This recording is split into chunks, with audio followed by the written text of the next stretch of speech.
తెలంగాణ రాష్ట్ర వ్యాప్తంగా చాలా ప్రాబ్లమ్స్ ఉన్నాయి. దాంట్లో భాగంగానే ఒకటి గతంలో ఏదైతే ఈ ధరణి పోర్టల్ ఉండేనో, ధరణి పోర్టల్‌కు ఆపోజిట్‌గా అంటే వందల ఎకరాలు, లక్షల ఎకరాలు గత ప్రభుత్వం మొత్తం కూడా భూ కబ్జాలు చేసింది. ఈ ధరణి వల్ల పేద ప్రజలకు అన్యాయం జరిగిందని చెప్పి కాంగ్రెస్ ప్రభుత్వం 2023 తర్వాత కాంగ్రెస్ ప్రభుత్వం వచ్చిన తర్వాత పెద్ద ఎత్తున కొత్త భూ విధానాన్ని తీసుకొచ్చింది. భూభారతి పేరుతో ఒక కొత్త విధానం తీసుకొచ్చిర్రు.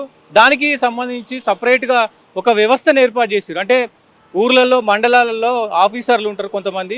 సపరేట్‌గా కూడా ఈ భూమి కొలిచే వాళ్ళు ఉంటారు. సో ఇవన్నీ కొంత అవకతవకలు జరుగుతున్నాయి.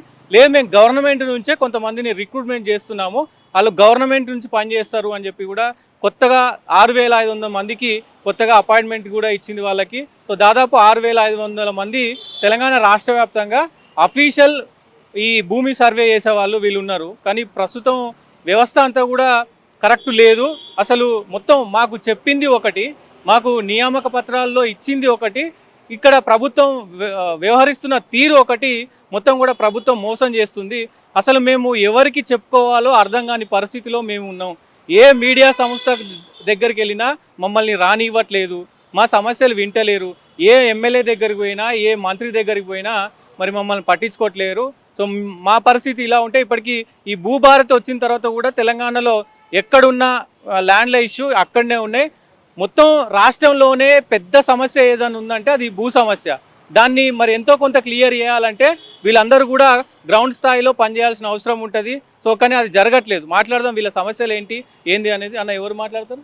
సో ఏంటి మీ సమస్య ఏంటి అన్న? మా సమస్య ఏంటంటే మీరు చెప్పిన విధంగానే ఒక దేశం సరిహద్దులు తెలపాలంటే కూడా ఒక సర్వేరే కీలకం.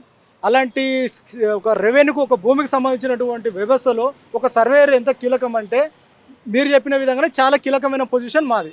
అలాంటిది అదే వ్యవస్థలోకి మమ్మల్ని ఒక ధరణి తీసేసి భూభారతి తీసుకొచ్చి దానిలో కీలకంగా మమ్మల్ని ఒక లైసెన్స్ సర్వేలుగా తీసుకొని రావడం జరిగింది గవర్నమెంట్. అయితే తీసుకొచ్చిన తర్వాత కూడా మాకు ఉపాధి దొరకలేదు. అట్ ద సేమ్ టైం మాకు ఏమంటారు, జీతభత్యాలు దొరకలేవు. అయితే మేము అడుగుతున్న సందర్భంలో ఏమంటారు అంటే వాళ్ళు కమిషన్ తీసుకోమని అంటున్నారు. మాకు కమిషన్ పద్ధతితో మాకు గౌరవేతనం కావాలి, 30,000 గౌరవేతనం ఇచ్చేసి మీ యొక్క భూభారతిలో మమ్మల్ని పనులు చేయించుకోండి, మేము ఖచ్చితంగా దీన్ని పై స్థాయికి తీసుకొస్తాము, మీరు ఏ విధంగా అయితే కళలు కనరు అదే కళలను నిజం చేస్తామని చెప్పేసి అని మేము చెప్పడం జరిగింది. అయితే మాకు కమిషన్ పద్ధతిలో ఇస్తామంటారు కానీ జీతం ఇవ్వకపోవడం వల్ల ఏమవుతుందంటే ఈరోజు మేము మా యొక్క రాష్ట్ర అధ్యక్షుడు ఆదేశాల మేరకు మేము సర్వే భవన ముట్టడి కార్యక్రమం ఏర్పాటు చేసుకున్నాం. ఈ సర్వే భవన ముట్టడి కార్యక్రమంలో భాగంగానే ఈరోజు ఏమైంది, దాదాపు 1000 నుంచి 1500 మందిని మా యొక్క లైసెన్స్ సర్వేలను అరెస్ట్ చేసి వివిధ స్టేషన్లలో పెట్టడం జరిగింది. అయితే ఇది కరెక్ట్ అయినటువంటి పద్ధతి కాదని చెప్పేసి అని ఈ యొక్క మీడియా మూలంగానే మేము తెలియజేయడం జరుగుతుంది. ఎందుకంటే అన్న ఇప్పుడు మేము శాంతియుతంగా మా యొక్క సమస్యను మేము తెలియజేస్తున్నప్పుడు మేము ఎలాంటి అయితే ఆటంకాలు జరిగిస్తలేం కదా. ప్రకృతి పరంగా ఎలాంటి ఆటంకాలు ఏమంటారు హాని కలగనియనప్పుడు మమ్మల్ని ఎందుకు అరెస్ట్ చేయాలి, అక్రమంగా ఎందుకు అరెస్ట్ చేయాలి, వివిధ జిల్లాల్లో ఉన్నటువంటి వాళ్ళని ఎందుకు అరెస్ట్ చేయాలి?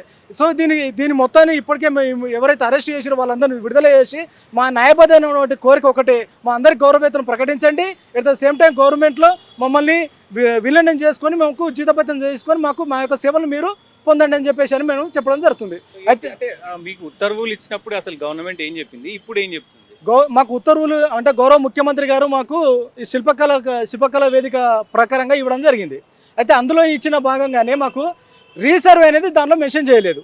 రీసర్వే అనేది తర్వాత ఇప్పుడు ఉన్నటువంటి మన రెవెన్యూ మినిస్టర్ గారు, తర్వాత వివిధ కమిషనర్ గారు వాళ్ళు మెన్షన్ చేసి రీసర్వే పక్కా చేయాలని చెప్పేసి అని అంటారు. రీసర్వే అనేది మాకు అప్పుడు లేదు. అప్పుడు కేవలం ఎకరం నుంచి 2 ఎకరాలు చేస్తే 1000 రూపాయలు అన్నారు, ఇప్పుడు ఎకరా చేస్తే 60 రూపాయలు అంటున్నారు. ఇది ఎట్లా సాధ్యం అవుతుంది? ఒక సాధారణ జీవి, ఒక మిడిల్ క్లాస్ వ్యక్తి ఒక కుటుంబం గడవాలంటే 60 రూపాయలతో ఏమవుతుంది అంటే? ఇంకొక విషయం చెప్పాలని అనుకున్నా, ఇవాళ మాకు ఇంకొకటి జీవో కూడా ఇవ్వడం జరిగింది. ఏమని లైసెన్సులు రద్దు చేస్తామని. సార్ పెద్దపల్లిలో దాదాపు 20 మంది లైసెన్స్ సర్వేలను రద్దు చేయడం అనేది చట్టవిరుద్ధం అని చెప్పేసి మేము అంటున్నాం. ఎందుకంటే మేము ఇక్కడ ఉన్నటువంటి లైసెన్స్ సర్వేలు అందరూ కూడా మీలాగా లగ్జరీ కార్లల్లో ఏసీ రూమ్లలో పండుకుని జీవం గడిపించేటువంటి వ్యక్తులం కాదు. అందరం గుడిసెలల్లో మట్టి బిద్దెలల్లో జీవనం పొందేటటువంటి మమ్మల్ని కేవలం లైసెన్స్ రద్దు చేసి మా పొట్టలు కొడితే రెక్కడితే కానీ డొక్కని పరిస్థితి మాది. అలాంటి మా పొట్టలు కొడితే మీకు ఎంతవరకు సమంజసం అని చెప్పేసి అని గౌరవ మన కలెక్టర్ గారిని నేను ఈ మీడియా ముందు నేను ప్రశ్నించడం జరుగుతుంది. ఎందుకంటే సార్ మీరు ఏదో విధంగా అయితే మీరు లోకేష్ కుమార్ గారు సార్ కమిషనర్ గారు ఏదైతే మీకు హామీ ఇచ్చిరో అంటే ఏదైతే రూల్స్ ఏమంటారు జీవో రిలీజ్ చేసిరో ఆ జీవోని మీరు పర్ఫెక్ట్గా ఇంప్లిమెంట్ చేసినందుకు మీకు ఒకవేళ పైసలు ఇంకా ఇది కలెక్టర్ కాకుండా ఇంకేమైనా పైసలుగా మీకు పదవి వస్తే మీకు ముందే మేము పాలాభిషేకం చేస్తాం సార్. కానీ మా పేదవాళ్ళను అంటే పేద మధ్యతరగతి నుంచి వచ్చినటువంటి నిరుద్యోగులను అంటే మరీ ఉపాధి కల్పించి మళ్ళీ నిరుద్యోగులుగా చేస్తున్నటువంటి లైసెన్స్ సర్వేలను మాత్రం పొట్టగొడితే మీకు కరెక్ట్ కాదు సార్. అది మూతిఫలం కూడా కాదని కూడా నేను సభముఖ ఈ యొక్క మీడియా ముద్రల ప్రకారంగా నేను తెలియజేస్తున్నాను. ఇంకొకటి, మీరు కూడా ఇలాంటి కార్యక్రమాలు చేయాలనుకుంటే వివిధ సంస్థలలో ఉద్యోగస్తులుగా పొందుతున్నటువంటి గవర్నమెంట్ ఎంప్లాయీస్ అక్రమాలకు పాల్పడితే వాళ్ళను రద్దు చేయడం కాదు, వాళ్ళను సస్పెండ్ చేయడం కాదు, పూర్తిగా వాళ్ళ ఉద్యోగాల నుంచి రద్దు చేయండి. అప్పుడు నిరుద్యోగులకు ఉద్యోగాలు వస్తాయి, మాలాంటి వాళ్ళకు కూడా అవకాశాలు ఇచ్చినట్టు ఉంటుంది. ఇంకోటి, ప్రతి ఒక్క మండలానికి ఒక రెవెన్యూ లైసెన్స్ సర్వేర్ అవసరము. కాబట్టి ఇప్పుడు ఉన్నటువంటి 6,500 మంది లైసెన్స్ సర్వేర్లు ఉన్నారో దాంట్లో 2 చనిపోయారు, ఇక కొంతమంది కొంచెం అట్టిట్టు ఉన్నారు. అయినప్పటికీ వీళ్ళందరూ నియమిస్తే కూడా ఖచ్చితంగా మా రిక్వైర్మెంట్ ఉంది. కాబట్టి మీరు ఏవైతే మన జిల్లాల కలెక్టర్లు ఉన్నారో మీరు ఖచ్చితంగా మాకు ఇబ్బంది అవుతుంది, గ్రౌండ్ స్థాయిలో గ్రామాలలో ఇబ్బంది అవుతుంది, ఖచ్చితంగా వీళ్ళందరినీ గవర్నమెంట్ ఉద్యోగాలుగా ప్రకటించండి, వీళ్ళ గౌరవేతనం ఇవ్వాలి అని చెప్పేసి అప్పుడు గౌరవ ముఖ్యమంత్రి దృష్టికి తీసుకుపోండి. అప్పుడు మీ అందరికీ మేము సహకరిస్తాం, మేము సర్వే చేస్తాం సార్. అంతేగాని మీ యొక్క పంతనం నెగ్గలం కోసం కానీ మా యొక్క లైసెన్స్ రద్దు చేసి మీరు ఏం సాధిస్తారు సార్, మీరు ఏం సాధిస్తారు అని చెప్పేసి అని కూడా నేను నేను చెప్పడం జరుగుతుంది, అడగడం జరుగుతుంది. చెప్పండి. సార్, మేము ఈ వ్యవస్థను నమ్ముకొని వచ్చినాం సార్. మేము డిగ్రీలు చేసినాం, పీజీలు చేసినాం, ఎవరు చదువుకొని వాళ్ళు ఎవరు లేరు సార్. మాకు 60 రూపాయల కమిషన్ మాకు ఏ రకంగా కూడా సరిపోదు సార్. మాకు కమిషన్ వ్యవస్థ వద్దు సార్, మాకు జీతం కావాలి సార్. మాకు ఈ వ్యవస్థకు వచ్చినప్పుడు 30,000 వరకు మీకు ఆదాయం వస్తుందని చెప్పారు, కానీ అది ఏ రకంగా కూడా మాకు వస్తలేదు. మాకు ఖచ్చితంగా మాకు జీతం ప్రకటించండి సార్. అధికారులు వాళ్ళ సైడ్ నుంచి ఆలోచిస్తారు తప్పితే ఈ మా గురించి ఎవరు పట్టించుకోవట్లేదు సార్. అంతే, మమ్మల్ని ప్రెజర్ చేసి రండి అంటున్నారు వ్యవస్థలోకి, కానీ మాకు ఏ రకంగా కూడా వాళ్ళ నుంచి హెల్ప్ లేదు సార్. సార్, నేను బీటెక్ కంప్లీటెడ్ లైసెన్స్ సర్వేర్గా అప్లై చేసుకున్నాను. ఏదైతే మన గత ప్రభుత్వం రిలీజ్ చేసిన నోటిఫికేషన్ ప్రకారం. నా పేరు దివాకర్ నాయక్. అయితే మీరు చెప్పారు కదా ఇంతకుముందు ధరణి భూభారతి గురించి ఎక్స్ప్లెయిన్ చేశారు కదా. మనకి ఇంతకుముందు ప్రభుత్వం చేసిన తప్పులని మనం సరిదిద్దుకోవడానికి ఈ లైసెన్స్ సర్వే వ్యవస్థని భూభారతిలో ఒక మెయిన్ పార్ట్గా డిక్లరేషన్ చేసి మనకి ఇచ్చింది నోటిఫికేషన్. యాజ్ పర్ నోటిఫికేషన్ ఇప్పుడు ఫాలో కాకుండా ఎకరానికి 0 to 1 acre 2 acres వరకు మాకు 1000 రూపాయలు ఇస్తా అని చెప్పేసి అప్పుడు చెప్పి మాకు లైసెన్స్లో కూడా బ్యాక్ సైడ్ ప్రింట్ కూడా ఇచ్చారు. ఈ రోజు ఏమో మాకు 20 రూపాయలు ఇస్తామని ఒకసారి చెప్పారు, మళ్ళీ మేము ధర్నా చేస్తే అది 50 అన్నారు, ఇప్పుడు 60 రూపాయలు ఇస్తామని అంటున్నారు. అయితే మేము ఒకటే కోరుతున్నాం సార్, ఏదైతే ఈ కమిషన్ బేస్ ఉందో అది రద్దు చేసి మమ్మల్ని కూడా ఒక పే స్కేల్ విధంగా మాకు ప్రకటన తీసుకోవాలి, వాళ్ళ ఆధ్వర్యంలో తెచ్చుకోవాలి. ఇంకొకటి, ప్రతి ఒక్క ఎంప్లాయీకి ఈఎస్హెచ్ అనేది ఉంటుంది హెల్త్ పరంగా, కానీ మాకు ఎలాంటి ఏమి ఇవ్వట్లేరు. అవి కూడా మాకు కావాలి. ఎందుకంటే మేము చేసే ఫీల్డ్ గుట్టలలో పుట్టలలో ఉంటుంది, అవి పాము తేలో ఏదో ఒకటి గుడుతూనే ఉంటుంది. అలాంటి బాగా ప్రాబ్లమ్స్ ఉంటాయి, అవి కూడా మాకు ప్రొవైడ్ చేయాలి, గౌరవ వేతనం ప్రొవైడ్ చేయాలి. అదే విధంగా ఇలాంటి మంచి డిమాండ్లను మేము గవర్నమెంట్తో మాట్లాడదామని చెప్పేసి ఈరోజు మా లైసెన్స్ సర్వేర్ మేము అందరం కలిసి మా ప్రెసిడెంట్ గారు, మా జిఎస్ గారు ఒక ప్రణాళిక వేసుకొని లైసెన్స్ సర్వే భవన్ని అక్కడ ముట్టడిద్దామని చెప్పేసి ఒక చిన్న మీటింగ్ వేసుకున్నాము. అందరి దగ్గర పర్మిషన్ తీసుకున్నాము. పర్మిషన్ తీసుకుని ఒక టైంకి మేము వస్తామని చెప్పగానే మాకంటే ఒక హాఫ్ అన్ అవర్ ముందే వచ్చి పోలీస్ మిత్రులతోటి మమ్మల్ని ప్రతి ఒక్కరిని వచ్చినట్టుగా వ్యాన్లో ఎక్కించుకొని వివిధ పోలీస్ స్టేషన్లలో తీసుకెళ్ళిపోయారు. 1500 మంది వరకు, 1000 నుండి 1500 మంది వరకు మేము గ్యాదర్ అయితే ఒక్కొక్క పిఎస్కి ఇట్లా డివైడ్ చేసేసి మమ్మల్ని మొత్తం తీసుకెళ్లారు. మాకు తక్షణమే మా మిత్రులతోటి మాకు ఒక వీడియో కాన్ఫరెన్స్ కావాలి, వాళ్ళకి ఏ సిచ్యువేషన్ ఉన్నారో మాకు తెలియాలి. ఇలా తెలియకుండా వీళ్ళు ఇలాంటిది ఏమంటారు, ఇది అన్యాయమైన అరెస్టులు చేస్తే ఈ అక్రమమైన అరెస్టులు చేస్తే మేము ఇంకొక స్టెప్ కూడా నిర్ణయం తీసుకోవాల్సి వస్తుంది. మేము అందరం గ్రాడ్యుయేట్సే, మాకు ఏం చేయాలో ఎలాంటి నిర్ణయాలు తీసుకోవాలో అనేది మాకు బాగా తెలుసు. కానీ శాంతియుతంగా ఎందుకు పోతున్నాం అని అంటే గవర్నమెంట్కి మేము సపోర్ట్ చేస్తేనే మన గవర్నమెంట్ నుండి సపోర్ట్ వస్తుంది. గవర్నమెంట్తోనే మేము మాట్లాడదామనే ఆలోచనతోనే ఉన్నాము. లేదు మిమ్మల్ని ఇట్లా అరెస్ట్ చేస్తామని అంటే చేయండి, మేము కూడా తెగించి ముందుకు వస్తాము. అప్పుడు ఆపే దమ్ము మీకుందా? తెలంగాణ ఉద్యమాన్ని సృష్టించిన వాళ్ళమే ఈ యువతనే. అదే ఓయిలా చెప్పుల దెబ్బలు తిన్నాము, రాళ్లతోని కొట్టినాము, అన్ని విద్యలు మేము నేర్చుకున్నాం అక్కడే. ఇప్పుడు ఇది నా పొట్టగుటి కోసం, అప్పుడు నా తల్లి తెలంగాణ కోసం అయితే ఇప్పుడు నా పొట్టగుటి కోసం, నా ఫ్యామిలీ కోసం, నా కుటుంబం కోసం ఈ 6500 మందిని తీసుకొని ప్రతి జిల్లాలో ప్రతి మండలాల్లో నేను మీటింగ్ చేస్తా, నేను గ్రౌండ్ లెవెల్ నుంచి నేను ఇప్పుడు రివర్స్ అయితే మీకు ఆపుకోండి. ప్రతి ఒక్క మండల స్థాయి నుంచి నేను స్టార్ట్ చేస్తాం. ఏది మేము శాంతియుతంగా మీ దగ్గర వస్తే అక్రమ అరెస్టులు చేస్తున్నారు కదా, ఇప్పుడు అలా కాదు, మేము గ్రౌండ్ లెవెల్ నుంచి మేము కూడా స్టార్ట్ చేస్తాం. అప్పుడు ఆపుకోండి. మేము ఓపెన్గా చెప్తున్నాము, సీఎం రేవంత్ రెడ్డి సార్ అయినా, పొంగులేటి సార్ అయినా, ఎవరైనా సరే మేము మా యొక్క బాధని మీకు పంచుకోవాలని వస్తున్నాం తప్ప మీ మీద దౌర్జన్యం చేయడానికి రావట్లేదు. మీరు దౌర్జన్యంగా మమ్మల్ని అరెస్ట్ చేస్తున్నారు కదా, సరే మీరు కూడా దౌర్జన్యంగా రండి, మేము కూడా దౌర్జన్యంగా వస్తాము. మండల స్థాయి నుంచి వెళ్ళి గ్రామాల స్థాయి నుంచి వెళ్ళి మేము కూడా మొత్తం ప్రాబ్లమ్స్ సృష్టించి మేము ముందుకు వస్తాము. అప్పుడు తట్టుకుంటారా మీరు? 6500 మేము 6500 మంది మా కుటుంబాలతో సహా మేము వస్తే అది ఎంత పెద్ద సంఖ్య అవుతుంది సార్ స్టాలిన్ లెవెల్లో. మేము కనుక ఈ రోజు నుంచి ఈ చర్య స్టార్ట్ చేస్తే పక్కా గవర్నమెంట్ని కూలగొట్టగలుగుతాం. ఇంకో విధంగా మా సమస్యలను కూడా మేము సాధించగలం. కానీ అది కాదు, మాకు అలాంటి ఆలోచన లేదు. కానీ మీరు ఇలా అక్రమ అరెస్టులు చేస్తే మాకు అలాంటి తప్పుడు వాళ్ళ ఆలోచనలు వస్తాయి. దయచేసి మా ప్రాబ్లంని మీరు అర్థం చేసుకోండి. ఏదైతే ఈ భూభారతిలో మీరు ఇంప్లిమెంట్ చేసిన లైసెన్స్ సర్వేర్ ఉన్నారో అది చాలా కీలకమైన పాత్ర. దాన్ని మీరు కాపాడుకుంటే మీ భూభారతి కాపాడుతుంది. మీ భూభారతి కాపాడబడుతుంది అని అంటే మీ గవర్నమెంట్ కాపాడబడుతుంది. కాంగ్రెస్ గవర్నమెంట్ పేరు ఒక 4 రోజులు నిండబడుతుంది. ఇక్కడ మీరు మొదటి స్థానం గ్రౌండ్ లెవెల్లోనే అంటే ఒక ఇత్తు నుండి వచ్చే మొగ్గని తుంచేస్తే మనకు చెట్టు ఏడొస్తుంది సార్. ఆ మొగ్గని తుంచే ప్లాన్ చేయకండి. దయచేసి ఈ మొగ్గని నీరు పోసి ఇంకొంచెం మహావృక్షంగా చేయండి. దీని ద్వారా మీ కాంగ్రెస్ గవర్నమెంట్ కూడా చాలా ముందు భవిష్యత్తులో మీకు చాలా రోజులు ఉండి ఇంకా ఇలాంటి మంచి పనులు చేయడానికి మీకు మంచి కార్యాచరణలు ఉంటాయి సార్. ధన్యవాదాలు. ఏదైతే మా ప్రెసిడెంట్ ఉన్నారో వారితోని ఒక ప్రెస్ మీట్కి ప్లాన్ చేయాలి. వాళ్ళందరినీ అరెస్ట్ నుండి వాళ్ళని రిలీజ్ చేయాలని మేము కోరుతున్నాం సార్. చెప్పండి, ఏం చెప్తారు? అన్న మేము వరంగల్ డిస్ట్రిక్ట్ నర్సంపేట చేసినామన్న.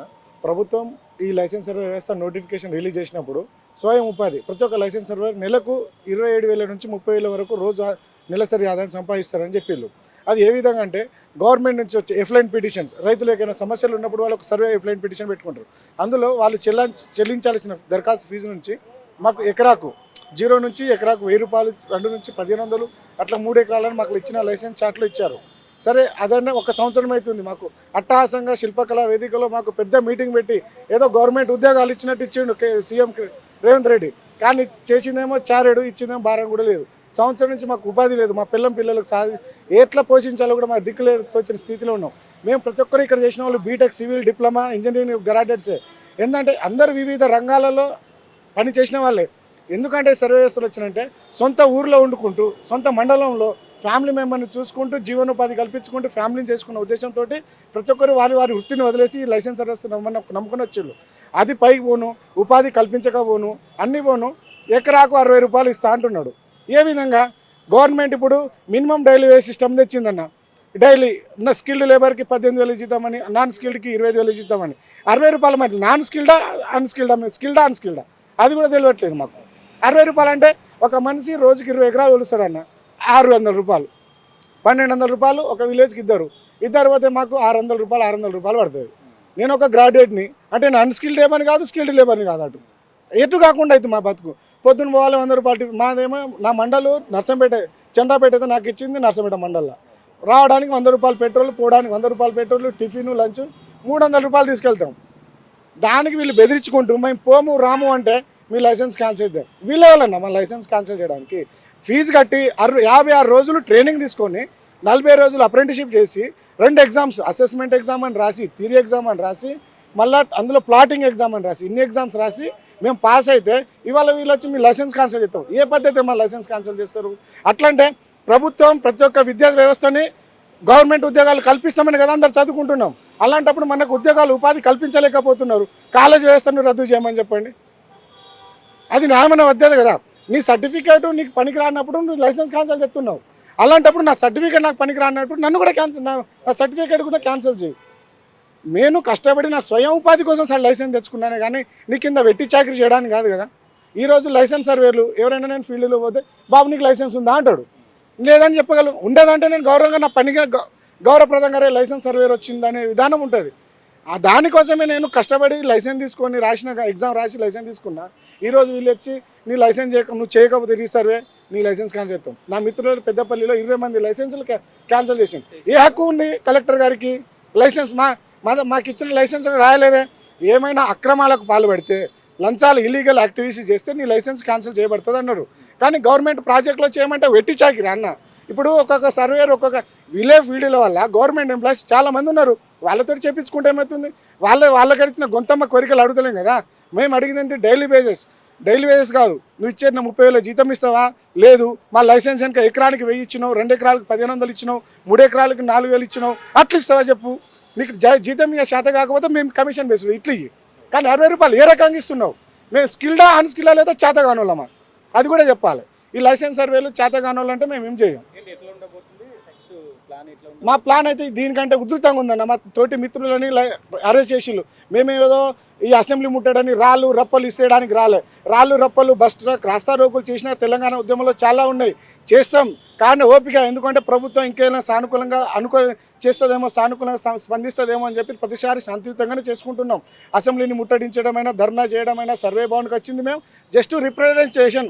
ఒక జేడీ గారిని కలిసి మేడం మేము 60 రూపాయలకు చేయము, మాకు గిట్టుబాటు అయితే లేదు, ఒక్క ఎకరానికి 60 రూపాయలు అంటే మాకు పడట్లేదని చెప్పడానికి వస్తే అక్రమంగా అరెస్ట్ చేస్తున్నారు. ఇది ఎక్కడ న్యాయమా? అంటే ప్రశ్నించే హక్కు కూడా లేదు ఈ ప్రభుత్వంలో. అసలు ప్రభుత్వాలు ఏం చేస్తున్నారు? ఆ పొంగులేటి శ్రీనివాసరెడ్డి గారిని అపాయింట్మెంట్ అడిగితే అపాయింట్మెంట్ ఇవ్వలేని పరిస్థితిలో ఉంటారా? మేము ఒక లైసెన్స్, నువ్వే కదా అపాయింట్మెంట్ ఇచ్చింది మాకు, శిల్పకళ వేదికలు అట్టహాసంగా ఇచ్చినావు ఏదో ప్రభుత్వాలు ఉద్యోగాలు ఇచ్చినట్టు. కానీ మాకు ఒక 5 నిమిషాలు ఇవ్వలేవు ఆ పని. ఒక 5 నిమిషాలు ఇస్తే మా ప్రాబ్లం మేము చెప్పుకుంటాం. సార్ మా బతికి ఇట్లా చేస్తాం. అన్ని ప్రభుత్వ బెనిఫిట్స్ పొందుకుంటూ 2,50,000 జీతం తీసుకున్నాం మినిస్టర్కి. ఈ సర్వే చేయమని చెప్పండి. మాకు 60 రూపాయలకు మేము అదే 60 రూపాయలు జీతం చేసుకొని సొసైటీకి పొలిటికల్ లీడర్కి వచ్చింది ఎందుకన్నా? సేవ చేయడానికి. మరి జీతం ఎందుకు? వాళ్ళకు జీతాలు కావాలి, కానీ మాకు 60 రూపాయలు వెట్టి చాకిరి కావాలి. ఇది మేము అడిగిన దాంట్లో ఏమైనా తప్పులేదు, మేము న్యాయబద్ధంగానే అడుగుతున్నాం. ఈ కాంగ్రెస్ పార్టీ ఇప్పటికీ ఇద్దరు లైసెన్స్ సర్వేలను బలి తీసుకుంది. అప్పుడు తెలంగాణ ఉద్యమం కూడా చాలా మంది 600 మంది విద్యార్థులు బలి తీసుకుంది. ఈ బలి తీసుకోవడం ఆనవాయిత. ఇంకెంతమంది బలి కావాలి? ఇద్దరు ఎందుకు? ఒకళ్ళు పాము కాటుతో ఒకళ్ళు పాము కాటు, ఒకళ్ళేమో హార్ట్ స్ట్రోక్, ఆర్థిక ఇబ్బందులతో. ఇంకెంతమందిని బలి తీసుకుంటావు పొంగులేటి శ్రీనివాసరెడ్డి గారు? ఇంకేం కావాలి మా నుంచి మీకు ఏం దాహం ఉంది? మేము పని చేయడానికి సిద్ధంగా ఉన్నాం. మేము అడిగేది గొంతమ్మ కోరిక కాదు, మేము అడిగే జీతాలే అడుగుతున్నాము. పని చేసినందుకు వేతనం అడుగుతున్నాం. సెక్యూరిటీ గార్డుకి ఇస్తారు 20,000 రూపాయలు, 10వ క్లాస్ చదువుకున్న సెక్యూరిటీ గార్డుకు. అలాంటిది బీటెక్ క్వాలిఫై, గ్రాడ్యుయేట్లము, బీఎస్సీ క్వాలిఫై అయిన వాళ్ళకి ఇవ్వవా? 60% మార్క్స్తో పాస్ అయితేనే ఈ లైసెన్స్ సర్వే వ్యవస్థ అర్హులువి. అలాంటప్పుడు 60% పాస్ అయిన వ్యక్తికి నువ్వు నెలకి 20,000 జీతం ఇవ్వా, 20,000 జీతం ఇవ్వా? ఇలాంటి జీతం లేకుండా ఎట్లా బతకాలి? నువ్వు బతున్నవా? నీ కొడుకు బతుండా? 25,000 జీతం లేకుండా ఎవరు పని చేస్తారు గవర్నమెంట్లో? ఒక్కరిని చూపెట్టండి. స్వీపర్ కాడికి ఐఏఎస్ ఆఫీసర్, చీఫ్ సెక్రటరీ దాకా జీతం తీసుకుంటారు. జీతం సాలరీ, నెలవారీ సాలరీ ఎట్లా బతకాలి? నీకు గాయంత అర్థం కదా. నువ్వే ఇచ్చినావు కనీస వేజెస్, ఇప్పుడు కనీస వేతనాలు ఇవ్వాలి, నువ్వే ఇచ్చినావు కదా. నువ్వు ఎందుకు అమలు చేయవు మా పట్ల? నీకు మాకు పాలమ్మా ఫైటింగా? నువ్వే నీ హ్యాండ్తో ఇచ్చినావు కదా. ఎందుకు ఇట్లా చేస్తున్నావు? ఇంతమందిని 6,000 మంది ఎందుకు ఘోష చేసుకుంటున్నావు అంటున్నారు రేవంత్ రెడ్డి గారు. ఓకే, సో ఇది పరిస్థితి. దీనికి సమాధానం ముఖ్యమంత్రి రేవంత్ రెడ్డి కంటే పొంగులేటి శ్రీనివాసరెడ్డి చెప్పాలి. కష్టం, ఎందుకంటే ఉన్న సిచ్యువేషన్లో మీ పైన నమ్మకం పెట్టుకొని ప్రజాపాలన అనే ఒక ట్యాగ్ లైన్ ఉంటుంది కాంగ్రెస్ పార్టీకి. ప్రజలు ఎంత ఇబ్బంది పడుతున్నారో ఒకసారి గ్రౌండ్లోకి వచ్చి చూడాలి. భూభారత్ వచ్చిన తర్వాత తలరాతలు మారిపోతాయి, తెలంగాణ రాష్ట్రం భూ సమస్యలు అన్నీ తీరిపోతాయి అని చెప్పి పెద్ద ఎత్తున అనుకున్నారు. మీరు గవర్నమెంట్ జాబ్ ఇచ్చిర్రు, మీరు పెద్ద ఎత్తున గవర్నమెంట్ జాబ్ ఇచ్చిర్రు. 6,500 జాబులు మేము ఇచ్చినామని, ఆ 60,000 జాబులో 70,000 జాబులో ఇచ్చినామని గొప్ప చెప్పుకుంటున్నా ప్రతి మీటింగ్లో. సో వీళ్ళు భాగమై ఉన్నారు. మరి వీళ్ళ గవర్నమెంట్ జీతాలు ఇవ్వాల్సిన బాధ్యత ఉంది కదా. 40,000 30,000 ఇవ్వాలి. అది కాకపోతే రోజుకు 1,200 లేకపోతే 1,500 వాళ్ళు రైతుల కాడికి పోయి తీసుకుంటామంటే అదని ఇవ్వాలి కమిషన్ బేసు. 60 రూపాయలు మరి మీరు ఎంత తీసుకుంటారు? మీరు ఏం పనులు చేస్తారు? రాష్ట్రాన్ని డెవలప్ చేయడానికి మీకు ఒక నియోజకవర్గము, ఒక జిల్లాకు అధ్యక్షులో, మంత్రియో లేకపోతే ఎమ్మెల్యేనో వేస్తే మీకు మాత్రం లక్షలు వస్తున్నాయి. మరి అవి పక్కకు పెట్టుర్రి, ఇట్లాంటి వాళ్ళని చూడుర్రి. ఖచ్చితంగా దీనిపైన పొంగులేటి శ్రీనివాసరెడ్డి ఖచ్చితంగా స్పందించాలి. ఎంత దుర్మార్గం అండి ఇది.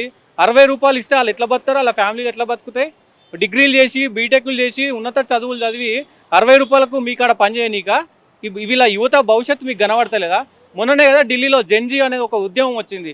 ఇక్కడ కూడా అలాంటి సిచ్యువేషన్ తయారవబోతుంది. ఎందుకంటే సిచ్యువేషన్ అట్లే కనబడతా ఉంది. దాదాపు దగ్గరకు వస్తున్నాయి ఎలక్షన్స్, ఇంకొక 2 సంవత్సరాలే ఉన్నాయి. మీరు ఖచ్చితంగా మేల్కోకపోతే, ప్రజాపాలన ట్యాగ్ లైన్ మేల్కోకపోతే ఖచ్చితంగా చాలా కీలక పరిణామాలు ఉంటాయి. ఇక్కడ అందరూ కూడా చాలా బాధతో మాట్లాడుతారు. మీ ప్రభుత్వానికి వ్యతిరేకంగానో, మీ ప్రభుత్వం కూలిపోతే వాళ్ళకి ఏమన్నా వస్తుందనో కాదు, చాలా బాధ లోపల నుంచి వాళ్ళకు చదువుకొని దాదాపు డిగ్రీలు చేసినంటే 20-25 సంవత్సరాలు కష్టపడి చదువుకుంటేనే ఆ స్థాయికి వస్తారు. దానికి ట్రైనింగ్ సో మినిమం అక్కడ ఫీల్డ్ లెవెల్ ఆఫీసర్ వచ్చిందంటే ఒక మర్యాదలు ఉంటుంది విలేజ్లో. ఫీల్డ్ సర్వింగ్ అంటే ఏదైతే ల్యాండ్ సర్వేయర్ వచ్చిందంటే ఒక మర్యాద ఉంటుంది. ఇప్పుడు అది లేకుండా మీరు చేస్తూ ఉన్నారు. ఇది కరెక్ట్ కాదు ప్రభుత్వానికి. ఖచ్చితంగా దీనిపైన పొంగులేటి శ్రీనివాస్ రెడ్డి ప్రధానంగా ఇక్కడ పాయింట్ చేసి వీళ్ళు మాట్లాడుతున్నారు. ఎందుకంటే కన్సర్న్ మినిస్టర్ ఆయనే కాబట్టి బాధ్యత ఖచ్చితంగా తీసుకోవాలి. లేకపోతే కీలక పరిణామాలు ఉంటాయి. మీ పైన ఇప్పటికే ఈ భూభారతికి సంబంధించి పెద్ద ల్యాండ్ ఆరోపణలు వస్తున్నాయి. కోటాను కోట్ల భూమిని మీరు కొట్టేస్తున్నారు అనేది కూడా వాదనలు వినబడుతున్నాయి. సో అవన్నీ కూడా క్లియర్ కట్గా ఉండాలంటే వీళ్ళు గ్రౌండ్లో పనిచేయాలా. తెలంగాణలో భూ వ్యవస్థ కరెక్ట్ అవ్వాలంటే కూడా మరి వీళ్ళందరూ పనిచేస్తేనే అది అవుతుంది. లేదంటే మళ్ళీ మొదట్లో ఎక్కడున్న గొంగడిని అక్కడనే పడే అవకాశాలు ఉంటాయి. కాబట్టి చూద్దాం మీరు ఎలాంటి నిర్ణయాలు తీసుకుంటారు. మీ మీ మీ ప్రభుత్వం పడిపోయిందంటే, మీ ప్రభుత్వం వచ్చేసారి పడిపోయిందంటే ఖచ్చితంగా ఇలాంటి వాళ్ళు ప్రభుత్వ ఉద్యోగులు కావచ్చు, ఇలాంటి వాళ్ళు కావచ్చు, మీరు ఎవరెవరికైతే మేము ఉన్నామని భరోసా ఇచ్చిరో 2023లో వాళ్ళందరూ మీకు ఆపోజిట్గా తయారయ్యే అవకాశం అతి తొందరలోనే ఉంటుంది. మేల్కొని పని చేసుకోండి.